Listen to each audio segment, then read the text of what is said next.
For the record, Megan Milanese, Director of the Office of Emergency Management. Thank you so much for this opportunity for me to talk to you about the 2022 hurricane season. For our outline, we will be doing a review of our past hurricane seasons, and we will also be reviewing the 2022 hurricane season, so the one that we're about 2 weeks into right now. And we'll talk about hurricane preparedness actions that folks can take.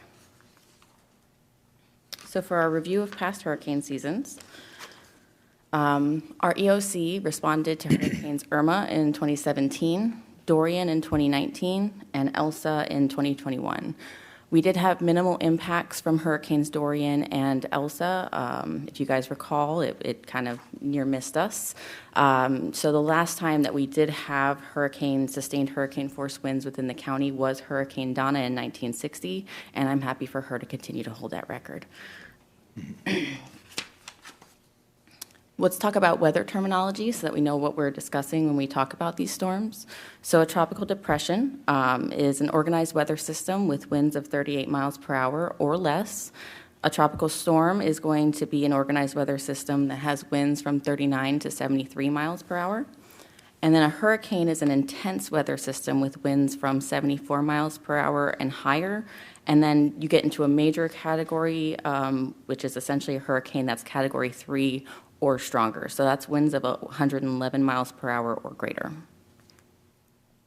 And this just goes into a little bit more detail about those categories of storms. So that category 1 being between 74 and 95 miles per hour, the category 2 being between 96 and 110 miles per hour, category 3 at 111 to 129, category 4 at 130 to 156, and then that category 5 is extremely strong at 157 miles per hour or higher.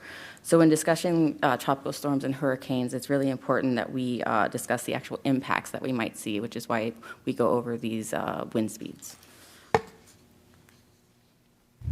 For 2021, this was our list of hurricane season names. As you can see, it was a very busy season. We ended up going through every single one of them. So there are 21 names, and they went through every single one. So every 6 years, the list of names rotates. So we didn't see these this was the 2015 list that they then reused again. If there is a major hurricane throughout the year or it causes a lot of destruction or damage in a community, they will replace that name the next cycle. So you may see new names pop up from time to time. So for these upcoming years, if they go through the entire list again, you will see a supplemental list of names that comes out. In prior years, there's been use of the Greek alphabet. They're no longer going to be doing that. Our National Weather Service folks are no longer going to be doing that. It'll just be a supplemental list of names. So we'll get an entire alphabetized list once again. So this slide is comparing the 2021 forecast versus the outcome. So basically the National Weather Service, National Hurricane Center comes out with a forecast. They give a range of, last year it was 13 to 20 named storms that was the forecast. There ended up being 21, so that was pretty close. Hurricanes, they predicted 6 to 10, and it was right there in the middle with 7. That actually was the outcome.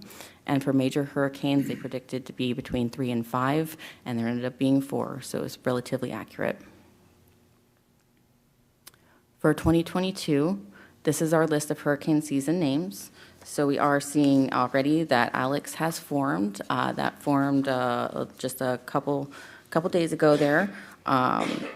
We did see the state have impacts when it was still potential tropical cyclone 1. It moved through South Florida, caused some flooding. So next up would be Bonnie, but we haven't seen anything with too much promise for development in the ocean just yet. So our forecast for 2022. Unfortunately, I can't tell you that it's going to be a below normal season. I have to tell you the opposite. It's going to be an above normal season based on forecasts from the Colorado State University as well as the National Hurricane Center. So Colorado State University tends to give an exact number of what they're predicting. So they are predicting 19 named storms for this season, 9 of those to be hurricanes, and 4 of those to be major hurricanes. The National Hurricane Center gives more of a range, and they are predicting 14 to 21 named storms.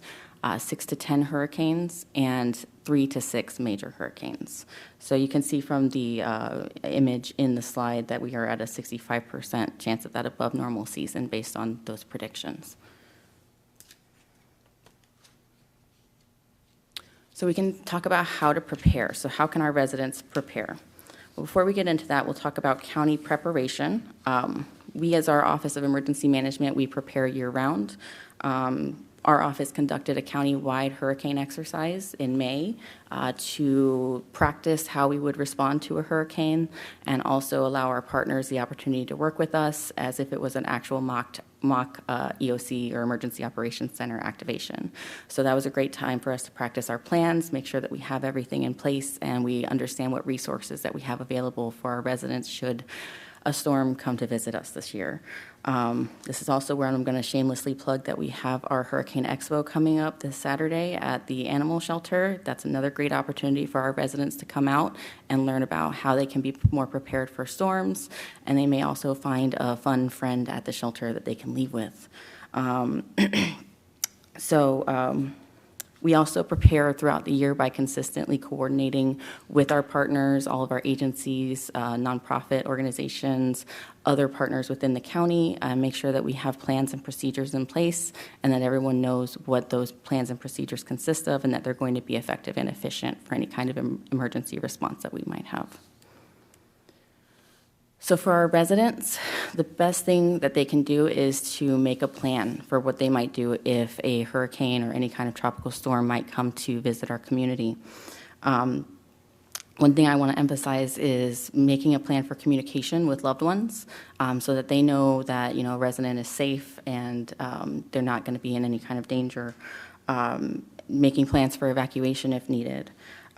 Including a plan for pets, making sure that you're including any cat, dog, bird, whatever it is that you have, supplies for those things within your kit. Your disaster supply kit should be able to sustain you for, about 3 to 5 days of food and water. 5 days is better. That's, 1 gallon of water at least per person per day. So these are all important items for folks to consider when building their kits. Include things like medicines, toiletries, anything that's particular to you if you have special needs. And then make sure that you stay informed. So in the image on the slide, you'll see the weather radio. I'm always telling folks that it's a great idea to have one of those in your kit. That way you can stay informed with any changes that are going on with the weather as the storm may be moving through the area. So this is our list of primary shelters throughout the county. So we have 15 primary shelters that may or may not get opened depending on what the situation is, what the forecast and the predicted hazards are throughout the county. In total, there are 15. You will see on the slide that there are some that are highlighted in yellow. The ones that are highlighted in yellow are special needs shelters. So they have staff and some limited equipment available for assisting folks who need assistance with activities of daily living or who may be electric dependent. And then any of the schools that are on the list that have an asterisk by the name, those are going to be our pet-friendly shelters. So over half of the shelters are pet-friendly, which is something we're very proud of. So what should folks know about what to expect during the hurricane? The best thing I can tell folks is to know where the safe room is in their house. That's going to be like an inner area of the home with no windows. For some folks, it may be a closet. For others, a bathroom. For some, a pantry, something like that, in case that there is severe weather that affects the home, winds, rains, things like that. Stay away from doors, windows, and skylights. Only open the refrigerator when necessary, and stay informed, either through local news, weather radio, apps, whatever it's going to be. Make sure that you understand what's going on with this changing weather situation. Speaking of weather radios, make sure that you have one. A NOAA weather radio is going to be your best option. They sell them all around. They're on Amazon. AlertLake.com is another great option. That is our local alerting system that we utilize to inform residents when there's some kind of emergency situation. Folks can sign up for that at AlertLake.com. And then our citizens information line, which would be active anytime that we have an emergency response. That number is 352-253-9999, and that is where folks can call, speak to a real human, and get updates about what's going on in the community during any kind of emergency activation. And then, of course, I'd be remiss not to mention our local media outlets. They're very well able to keep our residents informed as well. So last but not least, what do we do after the hurricane? The number one thing is to be careful. I know that seems like it should be obvious, but in many instances, we can see injuries and unfortunate circumstances happen even after a storm.